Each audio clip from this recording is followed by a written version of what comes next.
오늘 여러분과 같이 행복하고 건강한 가정이라는 제목을 가지고 말씀을 드리기 원합니다. 행복이라는 게 뭐라 했어요? 오늘 찬송도 특성도 했는데 행복. 하나님의 자녀답게 살아가는 거. 하나님의 자녀로서 사는 것이 행복이라고 마음에 와닿았어요. 정말 진정한 행복은 하나님의 자녀로서 살아가는 그 이상의 행복이 어디 있겠어요. 행복이라면은 그 생활에서 조금도 부족함이 없이 만족과 기쁨을 누리는 흐뭇한 심적인 상태를 의미합니다. 그렇기 때문에 행복이라고 하는 것은 여러분 돈이나 명예, 사회적 지위나 권세를 소유함에 얻는 것이 아닙니다. 이 세상에 속한 모든 것을 가졌어도 가정의 구성 요소인 남편과 아내 사이에 금이 가면은 불행해집니다. 아무리 좋은 집안이라도 부부지간에 서로 작은 일로 다투고 또 살을 씻겨내고 한다면은 그는 결국 행복한 가정이라고 말할 수가 없습니다. 사랑과 평안, 기쁨은 돈으로 사는 것이 아니기 때문에 그렇습니다. 많은 돈을 가지고 고급 아파트나 승용차는 살 수 있습니다. 또한 호화찬란한 가구들을 살 수 있어요. 고급 침대도 살 수 있어요. 또한 여러분이 원하시는 옷도 백화점에서 원하는 대로 다 살 수 있어요. 그러나 우리가 원하는 것을 다 샀다고 해서 우리에게 단잠이나 행복을 주는 것은 아니라는 것입니다. 솔로몬은 잠언 17장 1절에 마른 떡 한 조각만 있고도 화목하는 것이 제육이 집에 가득하고도 다투는 것보다 나으니라. 오히려 마른 떡 한 조각이 오히려 고기가 가득하면서 다투는 것보다 훨씬 화목한 가정이 낫다는 것입니다. 영국의 작가 조지 엘리어트는 이 어릴 때 성장하면서 마음에 상처받은 사람들에게 나타나는 5가지 마음의 감옥에 대해서 표현을 했습니다. 어릴 때 몸에 밴 시절에 상처를 받는다든지 어릴 때 부모나 또한 친구로부터 상처를 받게 됐을 때 그것이 치유가 안 되면은 이게 가정에서나 친구 관계나 공동체 생활 속에서 나타나게 되는데 그게 첫째 뭐냐면은 자기 사랑의 감옥입니다. 자기뿐이 몰라요. 남을 절대 배려하지를 못해요. 자기 사랑의 감옥에 빠지게 된다는 거예요. 이기주의의 마음이죠. 두 번째는 조금만 무슨 일이 있으면 근심의 감옥에 빠진다고 합니다. 그래서 스스로 자신을 근심과 걱정으로 몰아넣는다는 것이죠. 셋째는 과거를 생각하는 향수의 감옥이 있다고 합니다. 과거를 얘기를 좋아해요. 과거는 어떻고 과거. 현재는 형편없어도 과거의 향수의 감옥에 빠져서 산다고 합니다. 넷째는 선망의 감옥이 있다고 합니다. 남의 떡이 커 보이는, 남이 잘 되는 것 같고 나는 아무것도 아니라는 생각을 갖고 살아가는 경우들이 많이 있다고 합니다. 5번째는 증오의 감옥이라고 합니다. 이상하게 다른 사람이 나보다 좀 잘 되면 미워하고 질투하고 시기하고 다른 사람은 잘 그런 것 같지 않는데 나는 그런 감옥에서 헤어나오질 못하는 작은 것만 있으면 쉽게 분을 내고 쉽게 미워하고 질투하는 그것이 좀 남들보다 좀 이제 프로테지가 큰 그런 자신을 보면서 참 이것이 주님의 십자가 안에서 보혈의 능력으로 참 치유될 때 결국은 건강한 가정, 행복한 가정을 이룰 수 있다는 것입니다. 오늘 특별히 에베소 4장 32절에 있는 말씀은 이제 상담을 전공한 많은 분들의 얘기 가운데 에베소 4장 32절만 가정에서 이렇게 살면 그 가정은 건강하고 행복하다라는 얘기를 많이 합니다. 그가 행복과 건강한 가정을 다른 데서 찾지 말고 이 성경에서 찾되 에베소 4장 32절처럼 그렇게 부부가 살면 그렇게 자녀들과 부모와의 관계 속에서 그렇게 살면 건강하고 행복할 수 있다는 것입니다. 그래서 첫째, 행복하고 건강한 가정을 위해서는 서로 친절하게 대하는 것입니다. 개역 한글에서는 인자로 번역을 했는데요. 이 가정에서 부모와 자녀 간에 서로 친절한 관계, 예, 참 서로 간에 정말 이제 필요로 하고 또 귀히 여기고 존중하면서 서로를 친절하게 대하는 그 태도, 그것이 결국은 건강하고 행복한 관계라는 것입니다. 친절이라는 건 뭐예요? 부모가 자녀에게 무슨 말을 할 때라든지 친절하게, 은혜스럽게 말을 하고, 또는 어떤 그 행동이라든지 이런 것을 자식을 무시하는 행동이 아니고 정말 자신이 너무나 소중하고 감사해서 포옹도 해주고 아주 뭔가 그분이 있음으로써 하루 시작이 행복해지는 그런 관계를 말하는 것입니다. 여러분들도 아마 그런 기억들이 있을 거예요. 참 누가 웃는 모습을 볼 때 참 뭔가 행복했던, 참 뭔가 기뻤던 아마 그런 그 시간들이 있었을 것입니다. 그래서 우리가 살아가면서 참 서로 간에 친절하게 대하는 사람은 아마 평생 그분을 우리는 잊지 못하게 될 것이고, 또한 그런 사람을 만난다는 게 어떻게 보면 우리에게 기쁨이요 또한 행복을 바이러스처럼 전달하기 때문에 참 그런 분들을 귀하게 여기게 되고 만나고 싶어 할 것입니다. 유명한 치과 의사에게 사람이 가는 것이 아니라는 것입니다. 인자하고 친절한 의사에게 찾아가는 것입니다. 여러분들이 다니는 음식점이나 또한 여러분이 다니는 병원은 왜 20년, 30년, 40년 그 병원을 찾을까요? 어느 날 한순간 그곳에 불친절하다면 우리는 등을 돌리게 될 것입니다.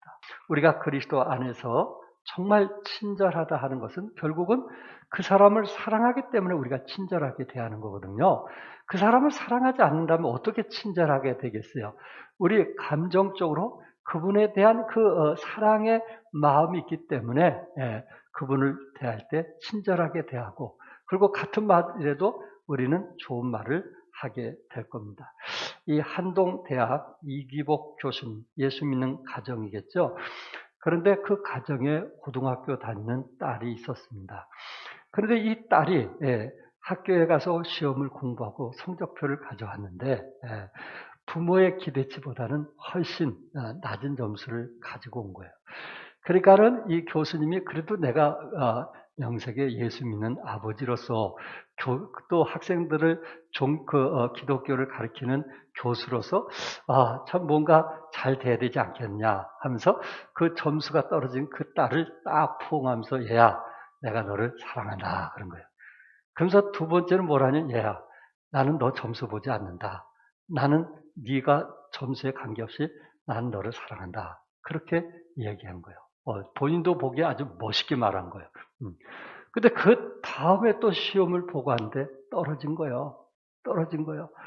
내가 이렇게 했으면 좀 잘 볼 줄 알았는데 떨어진 거예요. 그러나 또 말한 게 있어가지고 또 껴안으면서 야, 난 너 시험과 관계없이 너 사랑한다. 그렇게 얘기한 거예요.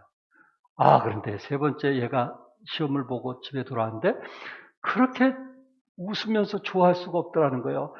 그래서 이 교수님은 그 마음속에 야 그래도 내 딸이 조금 시험은 잘 봤나 보다 하고 기대를 가지고 저녁 식사를 하는데 지금까지 본 것 중에 제일 못 본 거예요. 예. 그러니까 이 아버지가 얼마나 속상하겠어요. 야 그러면서 본인이 갈등을 가지는 거예요. 이게 내가 쟤를 너무 사랑해서 그런 게 아닌가. 내가 쟤를 너무 사랑한다고 하면서 해가지고 제가 내 말을 이렇게 귀담아 듣지 않는 것이 아닌가. 그런 생각을 본인이 가졌다는 거예요. 그러면서 이게 얼마나 위험한 생각인가. 내가 그 아이의 성적과 관계없이 있는 그대로 사랑한다고 말을 했는데 본인은 이미 기대치를 가지고 자기가 말을 했다는 거예요. 내가 이렇게 얘기하면 다음에 좀 더 잘 보겠지. 이것이 진정 내가 저 아이를 사랑하는 것인가. 그러면서 오히려 성적이 떨어져가지고 가출하는 사람도 있고 또한 성적이 떨어져서 그 성적표를 속여가지고 가져온 사람도 있고 이런 참 이상한 아이들이 많이 있는데 내 아이는 그래도 있는 그대로 솔직하지 않는가. 그러면서 그 교수님이 하나님께 회개했다고 합니다. 하나님, 내가 제 아이를 정말 사랑한다고 말을 하면서 성적이 떨어져도 있는 그대로 사랑하고 친절하게 대한다고 말을 하면서 성적이 한 번 떨어지고 두 번 떨어지고 세 번 떨어질 때 제 모습에서 그렇지 못한 거 용서해달라. 내가 저 아이를 있는 그대로 사랑할 수 있는 그런 마음이 되게 해달라고 그렇게 하나님께 회개했다고 합니다. 어떻게 보면 그 모습이 제 모습이기도 하고 여러분의 모습이기도 할 것입니다. 우리는 사랑한다고 하면서 뭘 두고 사랑해요? 기대치를 두고. 그 기대치 이상이 되면 우리의 표정은 밝고 기대치 이하가 되면 표정이 밝지 못하는 우리의 그 모습을 보면서 참 그리스도 안에서 건강하고 행복한 가정이 어떤 가정인가? 친절한 가정. 상황에 관계없이 친절한 가정. 남편의 수입에 관계없이 친절한 가정. 있는 그대로 사랑할 수 있는 가정. 그런 친절한 가정이 행복한 가정이라는 것입니다. 언젠가도 여러분에게 이 말씀을 드린 적이 있는데 1852년 4월 10일 미국의 한 시민이 알제리에서 사망을 했습니다. 그로부터 31년이 지났는데 이분은 평생 가정을 가져보지 못하고 가정을 떠나 떠돌다가 가정이 그리워 아름다운 노래를 작사를 했던 사람입니다. 물론 배우요 극작가였지만은 이가 31년 만에 그동안 영국을 주로 무대로 삼고 유럽에서 20년 이상을 활동하고 아프리카에서 세상을 떠났던 그 유예, 31년 지나는 유예를 이제 미국으로 참 함대를 보내서 미국 뉴욕으로 데려오는 것입니다. 뉴욕에 도착했을 때 군악대의 연주가 울려 퍼졌고 뉴욕 사상 최대 인파가 몰려들어 그의 귀국을 환영했다고 합니다. 미국의 대통령과 국무위원의 정중한 영접으로 워싱턴 오크힐 묘지에 묻히게 되었습니다. 이분이 누굴까요? 여러분이 잘 아는 미국의 시인이었던 존 하워드 펜입니다. 이분은 즐거운 곳에서는 날오라 하여도 내 쉴 곳은 작은 집 내 집뿐이리. 내 나라 내 기쁨 길이 쉴 곳도 꽃피고 세우는 집 내 집뿐이리. 오 사랑 나의 집 즐거운 나의 벗 내 집뿐이리. 이분을 이렇게 사랑했고 또한 이분이 그 작사했던 그 곡을 미국 사람들이 좋아했던 이유가 무엇일까요? 그만큼 이 노래 가사처럼 그런 가정이 되기를 열망하고 소원했다는 것입니다. 그래서 이분을 그 유해를 31년 지난 유해를 미국으로 와서 미국의 묘지에 묻도록 했던 것입니다. 사랑하는 성도 여러분, 우리가 살아가면서 가장 귀하고 소중한 것이 무엇인지 아시겠죠? 그것은 가정이라는 거예요. 하우스가 아니고 홈이라는 거예요. 하우스는 집이에요. 홈은 거기서 사랑과 마음을 나눌 수 있는 곳이에요. 부부가 서로 대화가 없고 소통이 안 된다면 그것이 홈이겠어요? 하우스죠.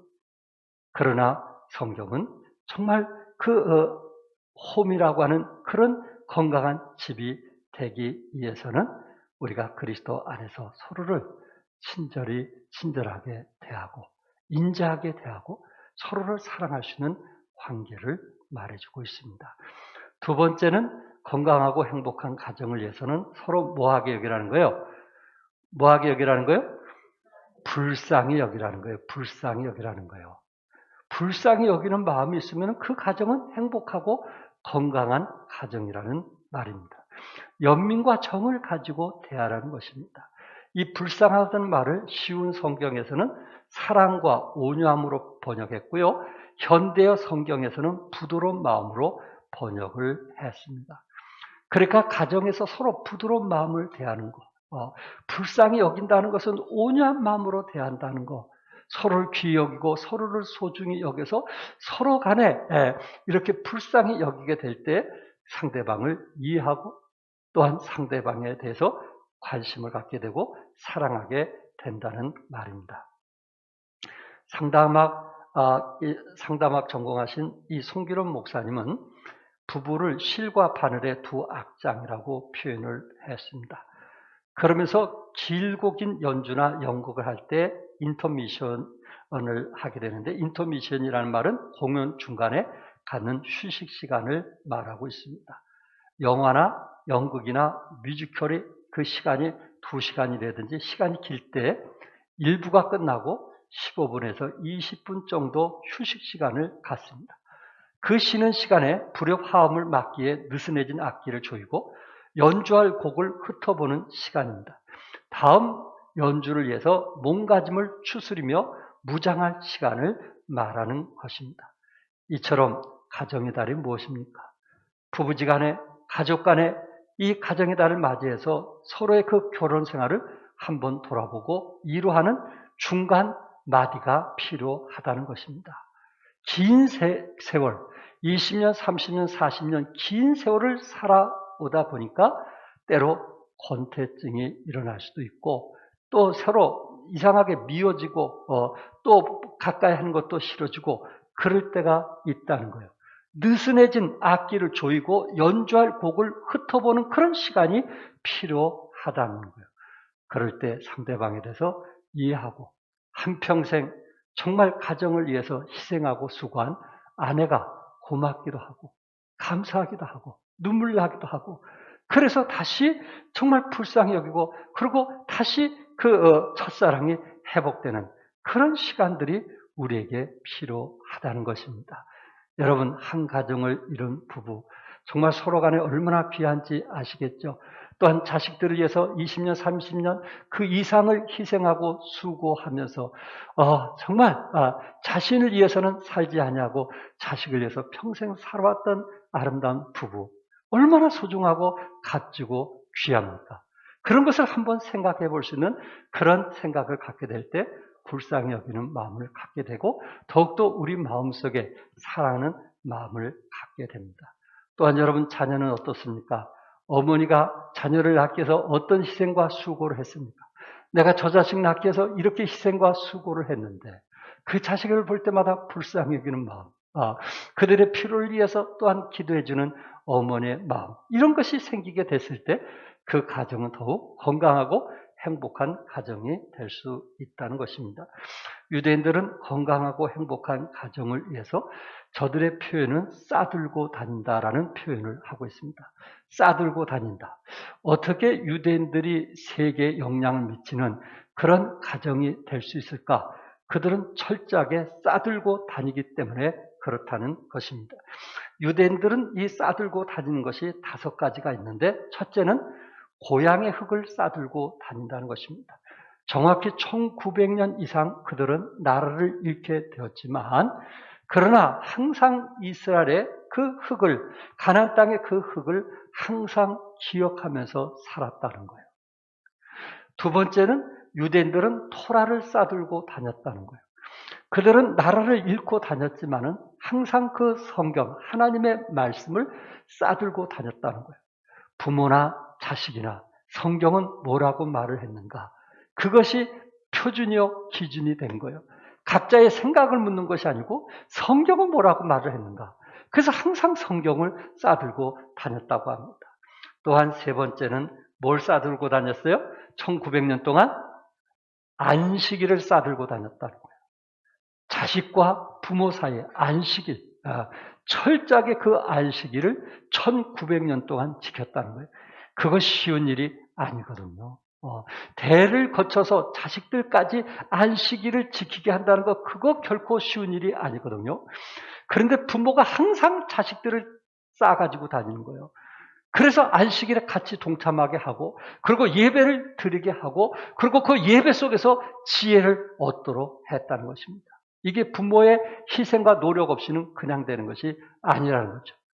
네 번째는 메시아를 싸들고 다녔고요. 5번째는 뭘 싸들고 다니는지 아세요? 뭘 싸들고 다녔어요? 5번째. 예?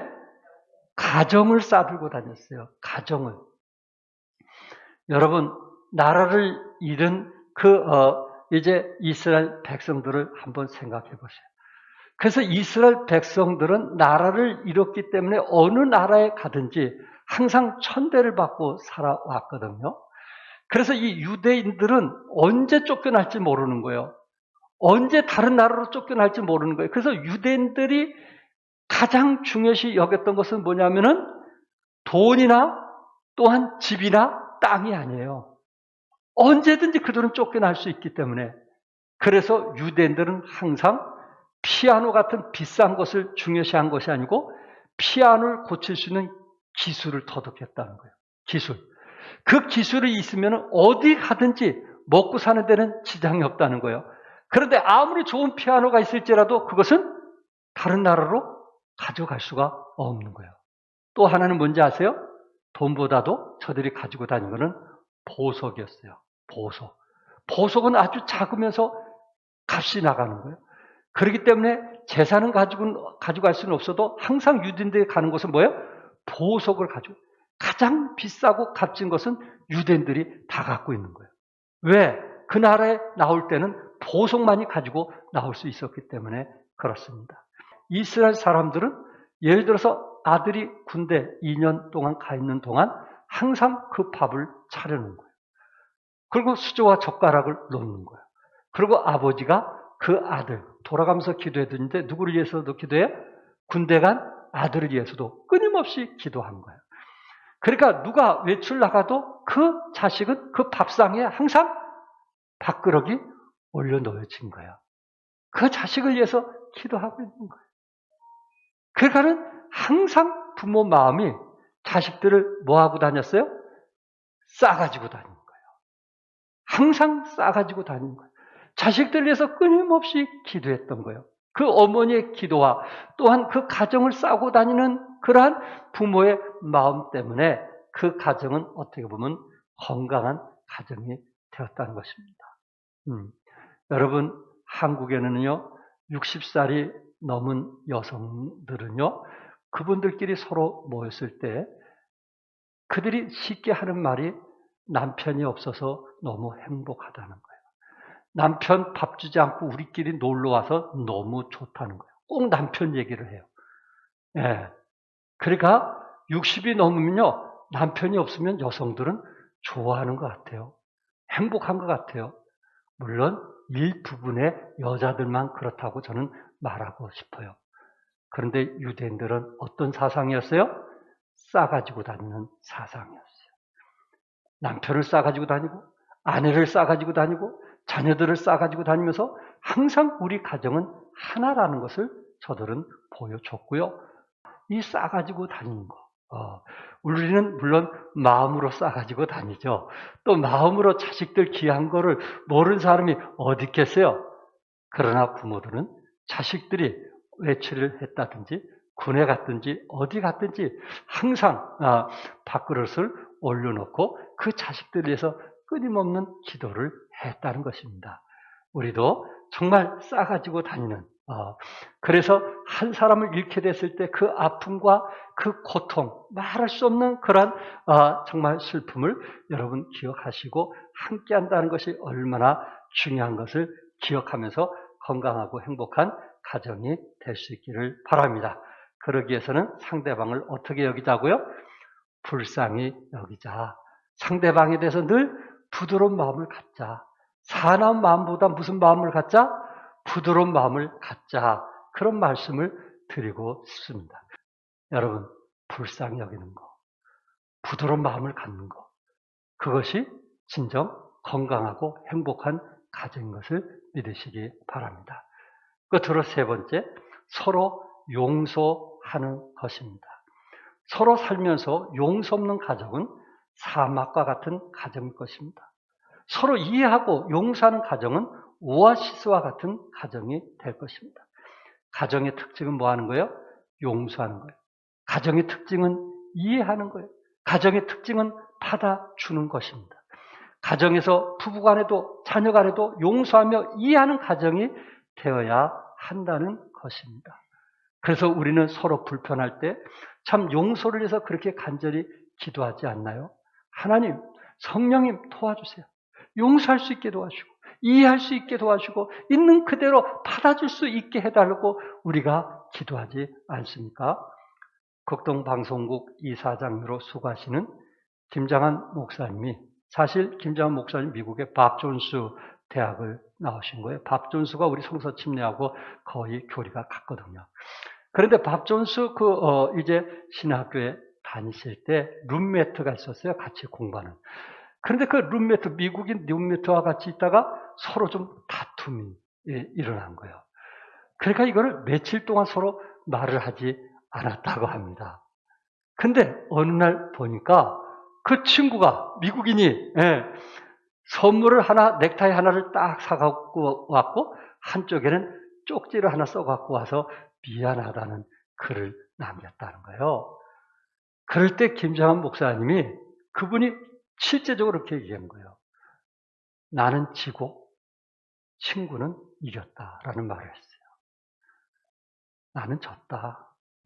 이긴 사람은 누구예요? 친구였다. 용서할 줄 아는 사람이 이기는 것이지 용서할 줄 모르는 사람이 이긴 것은 아니라는 거예요.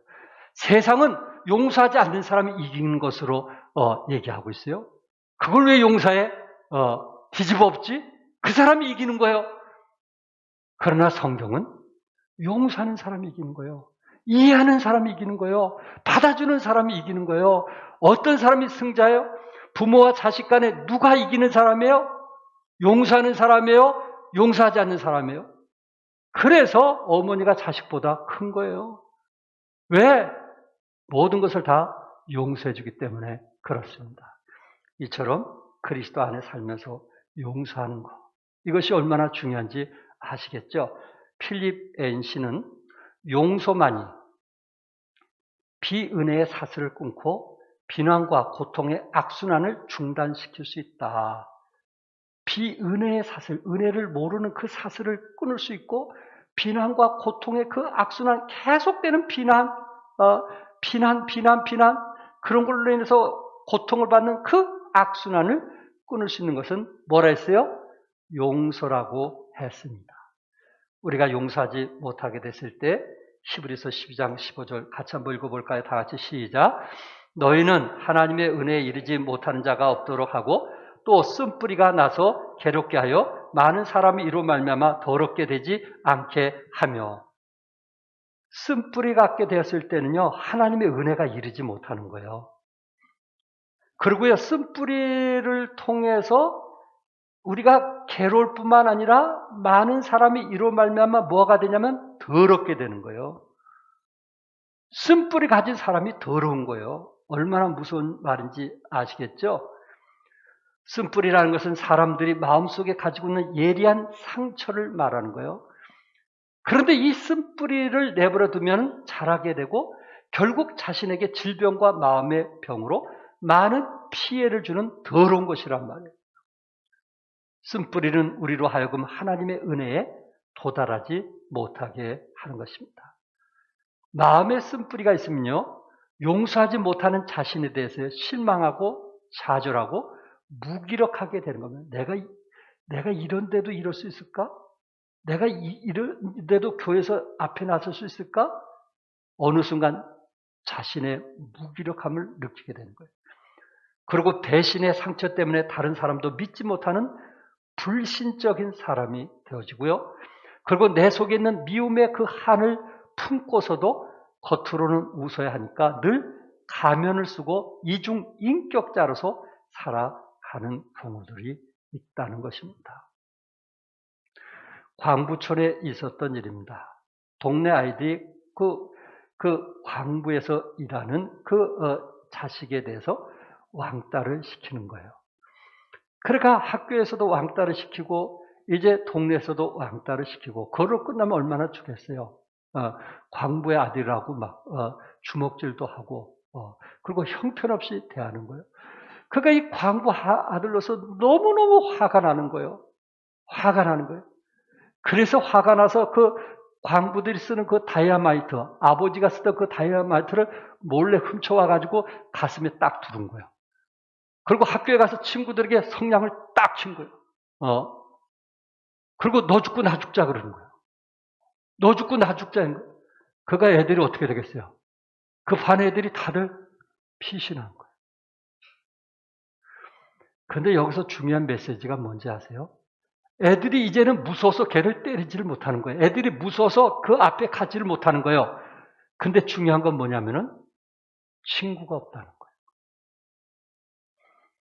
왕따보다 친구가 없는 혼자 있어야 된다는 것이 더 힘들고 어려웠던 거예요. 어떻습니까? 사나운 사람에게는 사람이 가까이 가지를 않아요. 사나운 사람에게는 무슨 말을 못해요. 왜냐하면 잘못 얘기했다가 또한 사나운 모습을 봐야 되니까 말 조심하게 돼요. 마음을 열지 못하게 돼요. 그러니까 진정한 친구가 되기가 어려운 거예요. 실수해도 이해하고 말 잘못해서도 용서하고 이런 관계가 돼야 진정한 친구요 우정인데 말 한마디 잘못하면 이거는 너무 무서운 거예요. 너무 화를 내는 거예요. 여러분, 이런 사람을 가까이 하겠어요? 만약에 부부가 이렇다면 이게 진정한 부부라고 말할 수 있겠어요? 이게 부모와 자식 간에 그렇게 된다면 이게 정말 부모와 진정한 자식이라고 말할 수 있겠어요? 가정은 아니잖아요. 사자는 자기 자식 앞에 뭘 보이지 않는다 그랬어요?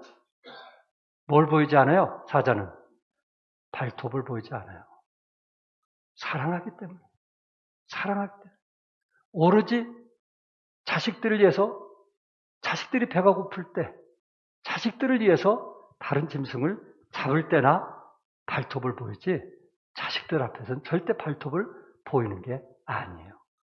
그렇구나. 가정에서는 우리 남성들이 발톱을 보이는 게 아니에요. 용서하는 거예요. 이해하는 거예요. 사랑하는 거예요. 언제까지? 주님이 하라고 하실 때까지. 네. 오히려 왕따 당하는 그것이 더 고통스럽다는 이야기입니다. 2차 세계대전 때에 터키 군인들이 기독교들을 많이 죽였어요. 터키 안에도 예수 믿는 사람들이 있는데 터키가 주로 믿는 사람들이 90% 이상이 이슬람교를 믿거든요. 근데 2차 전쟁을 하면서 이 크리스찬들이 전쟁에 잘 가담하지 않는 것을 알고 예수 믿는 가정에 가서 그냥 학살을 하고 그리고 총으로 난사하는 그런 일이 자주 있었다고 합니다. 근데 터키 군인 중에 알베냐도라고 하는 병사가 한 2개월 전에 한 가정에 들어가서 모든 식구들을 전부 다 총으로 쏴서 죽이게 된 거예요. 아버지도 죽고 어머니도 죽고 오빠도 죽고. 근데 그 딸은 간호사였는데 한쪽 살짝 스쳐가서 피만 났지 목숨은 지장이 없었던 거예요. 그러니까 그가 보는 앞에서 부모가 돌아가셨고 오빠가 돌아가셨으니 얼마나 마음에 상처가 있겠어요. 그 사람을 보면 그냥 어떻게든지 죽이고 싶은 그런 마음이 있었을 거예요. 그러면서 직장 생활을 이제 한 몇 개월 이렇게 하다가 한 병사가 후송돼서 자기 병원에 왔는데 자기가 그 사람을 담당했는데 딱 보니까 몇 개월 전에 부모와 오빠를 죽인 병사였어요. 여러분 같으면 어떻게 하겠어요? 그가 이 간호사가 어떻게 하든지 그를 죽이려고 준비를 하게 되는 거예요. 주사로 어떻게 하지 독극물로 해서 저를 죽여야 되겠다 하고 만반의 준비를 다 한 거예요. 근데 그 가정이 무슨 가정이었어요? 무슨 가정이었어요? 기독교 가정이었잖아요. 믿는 사람들을 쫓아다니면서 죽였다는 기독교 가정. 이 자매 마음속에 다 준비된데 마지막 죽이려고 하는 그 밤에 갈등이 생겨요. 하나님께서 뭐라고 말씀하시는 거예요? 용서하라는 거예요. 원수까지 용서하라는 거예요. 이것이 막 마음에 갈등이 생긴 거예요. 그래서 그날 밤을 넘겼어요.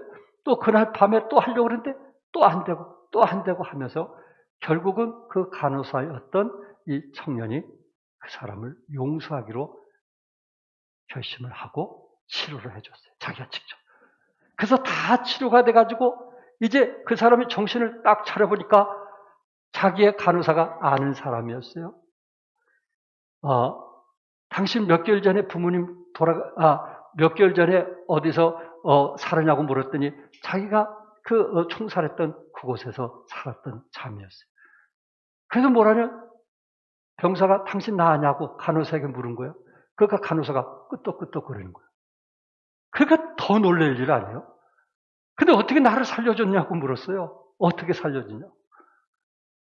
나도 당신을 죽이고 싶었지만 하나님께서 나에게 허락하지 않았기 때문에 당신을 용서하게 되었고 치료하게 되었다. 지금에 와서 내 마음이 기쁘고 행복하다. 그 얘기를 한 거예요. 그가 그 병사가 눈물을 쭉 흘리면서 뭐라고 하는지 아세요? 나도 당신이 믿는 하나님을 믿겠다 하고 결단을 하더래요. 참 용서라는 것은 쉬운 것이 아닙니다.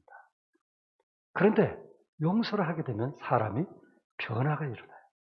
기적이 일어난다는 말입니다. 여기서 중요한 것은 용서는요, 망각이 아니에요. 우리는 있는 게 제일 어려운 것 같아요. 용서는 망각이 아니에요. 지난 일을 더 이상 문제 삼지 않는 거예요. 지난 일에 대해서 말하지 않는 거예요. 그게 진정으로 용서하는 거예요. 많은 사람들이 걸려 넘어지는 문제 가운데 하나가 용서를 느낌으로 생각을 하는 거예요. 내 감정에 그 사람 좀 용서하는 마음이 있어야 용서하는 거지 어떻게 내 감정에 용서하는 마음도 없는데 왜 용서하라고 얘기합니까? 이렇게 우리 주위에서 많이들 얘기해요. 물론 감정도 필요하겠지만은 용서는 감정으로 되는 게 아니에요. 용서는요, 의지로 되는 거예요.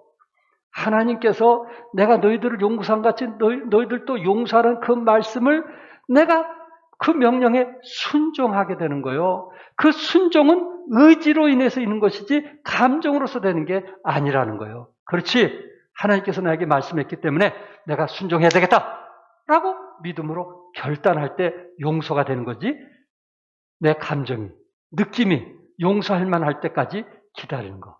그것은 진정한 용서가 될 수가 없다는 것입니다. 그렇구나. 용서는 감정이 아니고 뭐다고요? 의지구나. 그래서 하나님께서 우리에게 지정의를 주신 거예요. 지정의를 주신 거예요. 우리에게 의지를 사용하라고 하나님께서 우리에게 주셨다는 말씀입니다.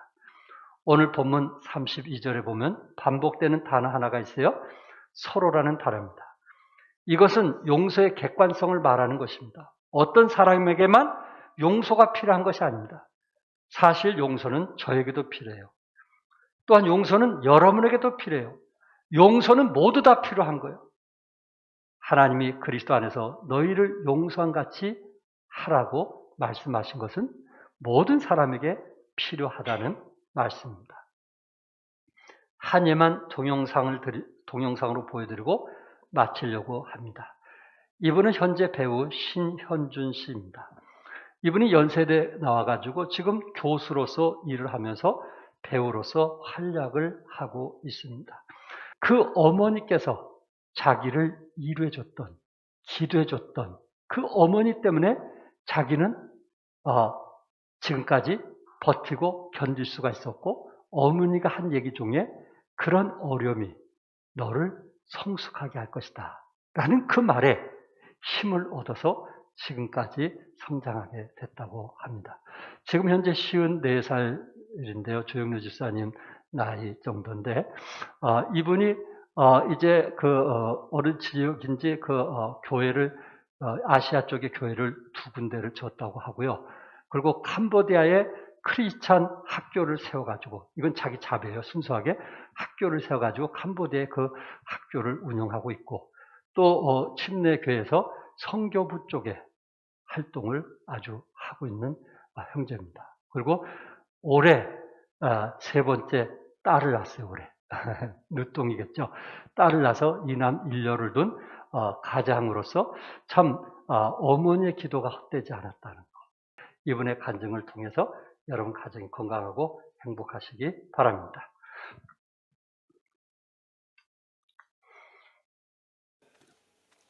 어머니께서 저한테 이런 말씀을 해주셨습니다. 현준아, 내 아들 하나님이 너를 정말 사랑하시는구나. 이 시간을 잘 견디고 하나님이 왜 이런 시간을 주시는지 너 스스로 잘 깨달아라. 그리고 기도하거라. 기도 중에 하나님이 너를 만져주실 거고 너에게 어떤 음성을 주실 거야. 이 학생들 연세대 대학생들입니다. 회복하기 바래. 회개하기 바란다. 그리고 감사하기 바래. 제가 이 많은 단어 중에서 감사라는 말에 눈물을 흘렸어요. 제가 정말 하고 싶은 것을 하나님께서 이루어 주셨는데 사람이 좀 간사하잖아요. 기도로 이 꿈을 이루면 금방 감사하고 또 다른 꿈을 향해서 기도하게 되죠. 우린 감사를 잊고 사는, 저도 감사를 잊고 살았습니다. 사랑하는 어머니 현준입니다. 저는 지금 영화 홍보를 위해 대구에 내려와 있습니다. 다행히 어버이날에는 부모님과 함께 지낼 수 있겠지만 어머니께 미리 글을 띄웁니다. 여기 와 있으니 2년 전 지방의 작은 극장에서 보았던 영화 패션 오브 크라이스트가 생각납니다. 예수님의 고통에 따라 울던 저에게 한 장면이 더욱 다가왔습니다. 십자가를 지고 가던 예수님이 어머니 마리아의 얼굴을 보고 어린 시절을 회상하는 장면이었죠. 뛰어오던 어린 예수가 넘어지자 안타까워하며 안아주던 마리아. 그 모습에 저는 어머니 생각이 간절했습니다. 엔딩 크레디트에 오른 감독 멜 깁슨의 이름을 보며 저도 제 영화로 하나님의 메시지를 전하고 싶다는 소망을 가졌던 것 어머니께도 말씀드렸었죠. 그러던 중 TV 인생극장에서 두 모자가 오로지 밥 두 공기와 상추만 놓인 밥상 앞에서 행복하게 기도하는 모습에 감격했던 일이 이번 맨발의 기봉이 영화의 출발이었지요. 편집 과정에서 종교 냄새가 너무 난다고 싸운 일도 있었지만 제 신념으로 복음을 담은 장면들을 살릴 수 있었어요. 엔딩 자막에 삶은 하나님이 쓰신 동화라는 글 어머니도 보셨죠? 하나님이 제게 베푸신 은혜가 조금이나마 표현되었다면 감사할 뿐입니다. 제가 이처럼 신앙에서 살 수 있었던 것은 모두 어머니 덕입니다. 아침에 일어나셔서 낮 12시까지 또 밤 11시부터 새벽 2시까지 금식하시고 기도하시는 어머니. 저에게 유인전 중 기도하는 대통령 링컨 이야기를 맨 처음 읽어주셨고 자녀에게 주고픈 가장 큰 선물은 신앙이라는 링컨의 말을 수도 없이 들려주셨던 어머니. 어머니가 계셨기에 제가 지금껏 한 번도 신앙이 떠나지 않고 살아올 수 있었습니다. 얼마 전 배우가 된 일에 가장 힘들었던 시기가 떠오릅니다. 집에 들어가다 아파트 복도에서 어머니와 마주친 일이 있었죠. 아들아, 힘내라. 환난과 고난 중에 소망을 갖고 기도하면 하나님께서 더 큰 복을 주신단다. 하시며 저를 안아주셨을 때 그 포옹이 너무나 따뜻해 전 울어버렸어요. 어머니는 울지 않으셨지만 두 눈은 이미 퉁퉁 부어 있었죠. 제가 보지 않을 때 오랜 시간 울며 기도하신 것을 잘 압니다.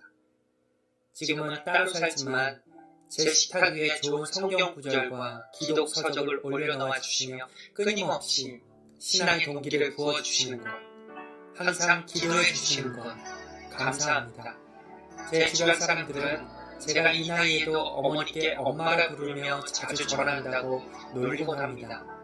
그래도 제 생각에는 어머니와 가까이서 많은 이야기를 나누는 것이 가장 큰 희로인 것 같아요.